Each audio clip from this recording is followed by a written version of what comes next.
যখন আমার এই এপিসোডটা আপনারা দেখেছেন তখন নির্বাচনের ফলাফল পাইয়া গেছেন মনে হয় সবাই। বিএনপি যা প্রেডিক্ট করেছিল তাই সম্ভবত পাইছে 200-র বেশি সিট, কোথায় যেন দেখলাম 208টা। বিএনপি সরকার গঠন করবে। আমাদের তো বিজয়ী দলকে মুক্ত কণ্ঠে অভিনন্দন জানানো উচিত, তাই না? কিন্তু জানাইতে পারতেছি না মুক্ত কণ্ঠে। অভিনন্দন জানাই, অভিনন্দন জানাবো, কিন্তু মুক্ত কণ্ঠে জানাইতে পারতেছি না, কারণ আজকে আপনারা জিতছেন কিন্তু ইতিহাস অন্যদিকে হাঁটতেছে। কিছু বিষয়ের কারণে এই ভোটের গায়ে এমন ভাবে কালি লেগে গেছে যেটা খুবই খারাপ একটা কাজ হয়েছে। খারাপ কাজটা কি সেটা আমরা আস্তে আস্তে আলাপ করব।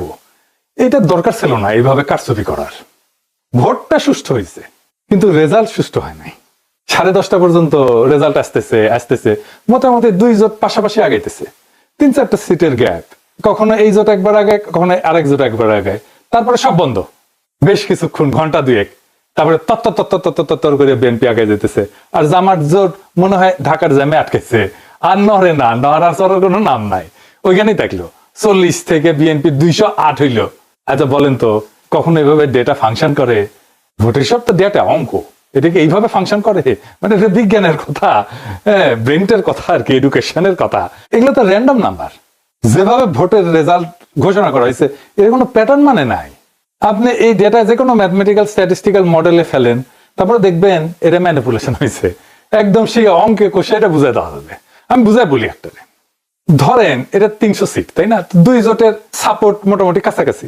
র্যান্ডম অর্ডারে সিট ডিক্লারেশনের যে ধারা একটার পর একটা আসতেছে, এইটা যদি আমি সাইমুলেশন করি, বারবার করে দেখি, ধরেন 1 লাখ বার করি, করে দেখবো যে কয়বার এরকম প্যাটার্ন আসে। প্যাটার্নটা কিরকম?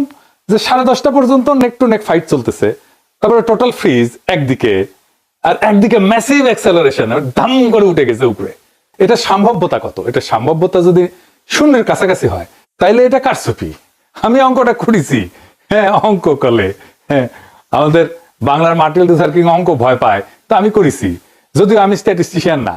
তাইলে এইটা হওয়ার সম্ভাবনা 0, মানে 1,90,000 বিলিয়ন কোটি বার যদি আপনি এটা করেন তাহলে একবার আপনি এটার চান্স আছে। মানে বুঝেছেন তো? এডিটর সাহেব লিখে দেন 1,90,000 বিলিয়ন কোটি বার আপনি যদি এটা সাইমুলেট করেন, প্রায় অসীম সংখ্যায়, তাহলে একবার এটা হওয়ার সম্ভাবনা আছে। এই এই এই নির্বাচনে যেটা হয়েছে, কি রেকর্ড দেখেছেন, গিনেস বুকে ঠাঁই পাবে। বিএনপি দল হিসেবে এবং তাদের বুদ্ধিজীবীরা এইরকম আসন সংখ্যার কথা কিন্তু বলছে 200-র বেশি পাবে, বলছে না? বলছে জামাত এনসিপি 80টার মতো পাবে, তাই হয়েছে। আমার প্রশ্ন হইতেছে এত নিখুঁত প্রেডিকশন কেমনে করলো? তার মানে আগে থেকে সাজানো ছিল, তাই না? আচ্ছা, এই যে 208টা সিট যে পেলো, এইরকম আওয়াজ কি বিএনপির ছিল যে 208টা সিট পাবে? ইলেকশনে মাঠে ছিল, মঙ্গলটাটা ছিল। এই লেভেলে জিততে হইলে তো একটা ইস্যু লাগে রে ভাই, বড় ইস্যু লাগে, যে ইস্যুতে সারা দেশ র্যালি করবে। 2008 সালে ইস্যু ছিল বিএনপির দুর্নীতি, সেজন্য আওয়ামী লীগ জিতেছিল, এরকম জিতেছিল। 70-এর নির্বাচনে ছিল স্বায়ত্ত শাসন, এই জন্য মুজিব জিতেছিল। এবার কি ছিল? ফ্যামিলি কার্ড, মানে মানুষ পাগল হইয়া ফ্যামিলি কার্ডের জন্য ফাইরা ভোট দিছে। আপনারা সবাই দেখেছেন যে মামুনুল হককে বিজয় ঘোষণা করছে সব কটা মিডিয়া, তারপরে ওই খবর সবাই মুছে দিছে। তারপরে দেখি ববি আজাদ জয়, এরকম তো অনেক আসন হয়েছে। এমনকি তারেক রহমানের আসন হয়েছে, 3,500-এর ব্যবধান ছিল, 17টা কেন্দ্র বাকি ছিল গোনা, তারেক রহমানকে বিজয়ী ঘোষণা করে দিছে। তারেক রহমানের প্রতিদ্বন্দ্বী লিখছে, এটা আমি স্ক্রিনশট নিয়ে রাখছি। ওই সময় খুলনাতে মিয়া গোলাম পারোয়ার কত ভোটে হারছে জানেন? 2,000 ভোটে মাত্র। শুধু জামাত 5,000-এর কম ভোটে হারছে। এরকম আসনের সংখ্যা কত জানেন? 53টা। মূলত এই 53টা আসনে কারচুপি করে হারানো হয়েছে জামাতকে।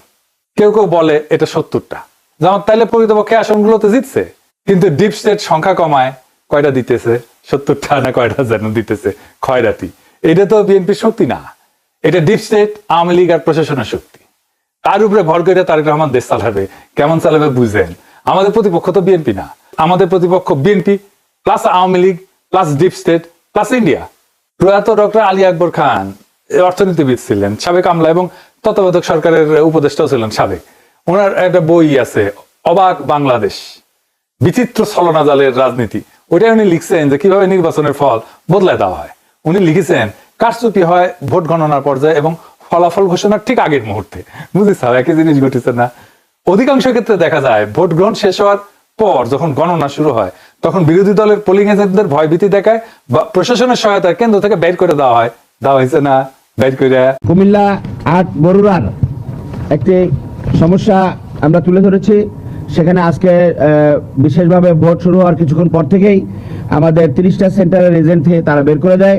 রিটার্নিং অফিসারের পক্ষ থেকে দেই দিচ্ছে করে এবং পদক্ষেপ নিচ্ছি করে কথা বললেও কোনো পদক্ষেপ তিনি কার্যকর করতে পারেন নাই। এখন পটুয়াখালী মির্জাগঞ্জ এরকম সমস্যা আছে। আপনারা শরীয়তপুরেও একটি সমস্যা আছে, সেখানে বিভিন্ন আসনের সমস্যা তৈরি করেছে তারা। গোপালপুরের অধিকাংশ কেন্দ্রে এজেন্ট বের করে দিয়েছে, এরকম তথ্য আমাদের কাছে এসছে। পোলিং এজেন্টদের অনুপস্থিতিতে যখন ভোট গণনা করা হয় তখন আসল জনমত প্রতিফলিত হওয়া কঠিন হয়ে পড়ে। উনি লিখেছেন যে রিটার্নিং অফিসারের কার্যালয়ে, মানে যে ডিসি আর কি, সে রিটার্নিং অফিসার হয়, রিটার্নিং অফিসারের কার্যালয়ে ফলাফল পাঠানোর আগে যে সংকলন তৈরি করা হয় সেখানেই বড় ধরনের কারিগরি করা হয়। ফলে দিনের বেলায় দৃশ্যত শান্ত নির্বাচনও রাতের ফলাফল ঘোষণার সময় সম্পূর্ণ বদলে যেতে পারে। দেখেছেন, একই কথা কয়ে গেছে গুরুজন। হ্যাঁ, কি চমৎকার কয়ে গেছে। এটাই ফলো করেছে আর কি, বুঝি চাও। এটাই জানে আমাদের অ্যাডমিনিস্ট্রেশন, এটাই জানে আমাদের প্রশাসন, এটাই জানে আমাদের ডিপ স্টেট। এই কাজই করে। এই নির্বাচনের ফলাফল একটা ইন্টারেস্টিং জিনিস দেখায়। আমরা কলে জাতীয় পার্টিকে ওয়াইপ আউট করে দিছি। রংপুর ছিল জাতীয় পার্টির দুর্গ। আওয়ামী লীগ বিএনপি 35 বছর ধরে সিট ধরাইতে পারেনি সেই দুর্গতে। আমরা এটা ফ্ল্যাট করে দিছি। আমরাই করছি, বিএনপি করে নাই। রংপুরে বিএনপি আওয়ামী লীগ কিচ্ছু করতে পারে নাই। সেখানে যে এনসিপি জামাত তাদের হারাই দিল, সেই এনসিপি জামাত দুর্বল না যে সারা দেশে হারিয়ে গেল। এই চিত্রটা, রংপুরের চিত্রই সারা দেশে হওয়ার কথা ছিল, হইল না। ডিপ স্টেট হইতে দিল না। এটা আসলে করার দরকার ছিল না। এই আকামটা করার দরকার ছিল না। ভোট খুবই সেন্সিটিভ জিনিস। মুজিব 1973 এই কিসিমের একটা নির্বাচন করে গাড্ডায় পড়েছিল। হাসিনা নির্বাচন না দিয়া এরকম কিসিমের নির্বাচন করে গাড্ডায় পড়েছিল। কাশ্মীর একটা নির্বাচনের ফল মানে নাই, এই জন্য অগ্নিগর্ভ হয়ে আছে কাশ্মীর না কতদিন থেকে। কি অবস্থা এখানে, এখনো শান্ত হয় নাই। আবারও বাংলাদেশে এই কাজ করা লাগলো। এ তো লজ্জা হয়ে থাকবে, শুধু লজ্জা না, একটা বিপদ হয়ে থাকবে। এই কালি গা থেকে যাবে না বিএনপির। এবং যারা ইঞ্জিনিয়ারিং করছে, যারা, তাদের এটা কাফারা দিতে হবে। দিতে হবে এই জন্যে যে জামাত এনসিপি তো কম ভোট পায় নাই। হিসাব করে দেখেন পার্সেন্টেজে। এই লোকগুলোর উপেক্ষা করবেন কিভাবে? আপনি জিতলে অসুবিধা নাই, যেতেন, ভোট নিয়ে যেতেন। যতগুলো সিট জনগণ দেয় সে কয়টা নিয়ে খুশি থাকেন না। আপনার অ্যাবসলিউট মেজরিটি লাগবে। লিসে হাউস যেতেই লিসে। উইনস্টন চার্চিল দ্বিতীয় বিশ্বযুদ্ধের সময় বিশাল বড় নেতা ছিল, তার প্যারালাল কেউ ছিল না। ব্রিটিশ মিডিয়ার সে একজন প্রিয় পাত্র ছিল আর কি। সেখানে যাইতো, সব জায়গায় মিডিয়া তাকে ছুটে যেত। মারাত্মক হাইপ তার, যেখানে যায় বিশাল সভা করে। তার মতো প্রোফাইল কারো নাই। সে দ্বিতীয় বিশ্বযুদ্ধের বিজয় নেতা। সেই যুদ্ধ শেষ হওয়ার পর এই নির্বাচন দেওয়া হয়েছে, গোহারা হারছে লেবার পার্টির কাছে। তাকে নিয়ে হওয়া হাইপ কই ভ্যানিশ হইল। আবার কিন্তু সে ঠিকই 5 বছর পরে নির্বাচনে জিতেছে। পাবলিকের মনে এরকম। চার্চিল যদি একটা বিশ্বযুদ্ধ জেতার পরে হারতে পারে, সেই তুলনায় আমরা কিছুই না। হারিছি, আমরা তো স্বীকার করি হারিছি। আমরা বিরোধী দল, অপোজিশন, কিন্তু আমরা রেসপন্সিবল অপোজিশন হইতে চাই। সামনের বার জিততে হবে। এই নির্বাচনের বিষয়ে যা যা আইনি ব্যবস্থা নেওয়া উচিত সেটা নিতে হবে। রেকর্ড রাখা জরুরি, সব ডকুমেন্টেশন রাখতে হবে। ভিডিও ডকুমেন্টারি কইরা পোলিং অফিসার, প্রিজাইডিং অফিসার যারা ছিল তাদের নাম টাম রাখতে হবে। নির্বাচন কমিশনে কারা কারা দায়িত্ব ছিলেন সবকিছু সহ প্রত্যেকটা কেন্দ্রে ভোটের ফলের কপি রাখতে হবে, স্বাক্ষর করা কপি। এই নির্বাচনে যা যা অনিয়ম হয়েছে সেটা ভিডিও ডকুমেন্টারি, ক্লিপ, অডিও সব আর্কাইভ করে রাখতে হবে। যে সমস্ত প্রার্থীকে হারায় দেওয়া হয়েছে তাদের পোলিং এজেন্টদের, কর্মীদের সাক্ষাৎকার ডকুমেন্ট করা উচিত।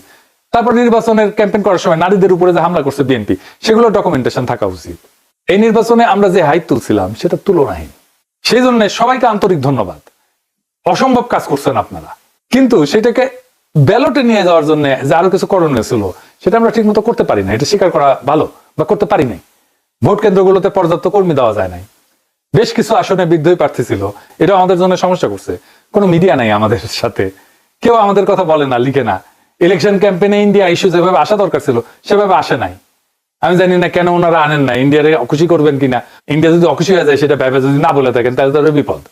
নারীদের একটা রিজার্ভেশন ছিল, এটা কাটে নাই।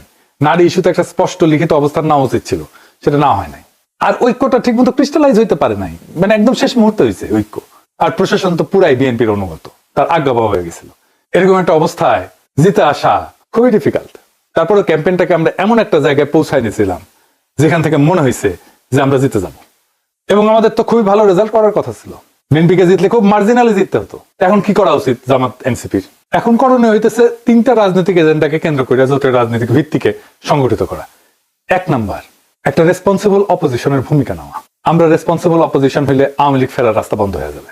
এখনই নতুন সরকারের বিরুদ্ধে আন্দোলন সংগ্রাম করে খড়গহস্ত হওয়া উচিত হবে না। আমরা দেখি কি ডেলিভার করতে পারে বিএনপি। এই সরকার চালানো বিএনপির জন্য হানিমুন পিরিয়ড হবে না, অত্যন্ত জটিল হবে সরকার চালানো। আর যা যা প্রতিশ্রুতি দিছে সেগুলো ডেলিভার করতে ওদের ঘাম ছুটে যাবে। জামাত এনসিপি আন্দোলন করলে বলবে ওদের জন্য আমরা কাজ করতে পারি নাই, দায় চাপে দেবে আপনার উপরে। 2 নম্বর হইতেছে এই বিএনপি শাসন চালাইতে গেলে ভুল করবে, মিস্টেক করবে, অত্যাচার করবে, নিপীড়ন করবে, নির্যাতন করবে। আপনারা একটা হাসিনা টু রেজিম দেখতে পারবেন। সেইখানে আমাদের খুবই ক্যালকুলেটিভ আন্দোলন গড়ে তুলতে হবে। এই যে দেখেন, ইলেকশনে যেতে আওয়ামী লীগের স্লোগান দিতেছে বিএনপি, একটা দিতে শিবির ধরে ধরে জবাই কর।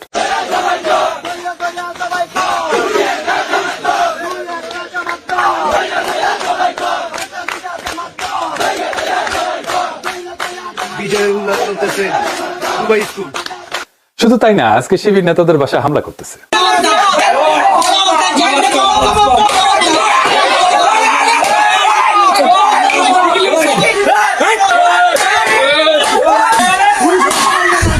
বিএনপির সন্ত্রাস,